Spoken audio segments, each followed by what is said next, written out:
حاجی من الان دوست داشتم یه باغ داشتم، میرفتم الان ساعت 8:30 میرفتم تا 10-11 کارهای گاو و گوسفند میکردم، اسبو میگرفتم یه دوری میزدم یه کتابی میخوندم. حاجی من تو خلوت باشم خدا وکیلی میتونم حاجی شاعر بشم، میتونم نویسنده بشم، یه نفر به من سوادشو یاد بده.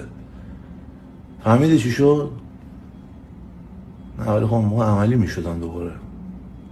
آره میدونم دیگه، با این نصف ترامادول شروع میکردم، بعد نمنم بود میرفتم دنبال تریاک و بعد بیام گلکشی و بعد خودم کسگیر بیارم.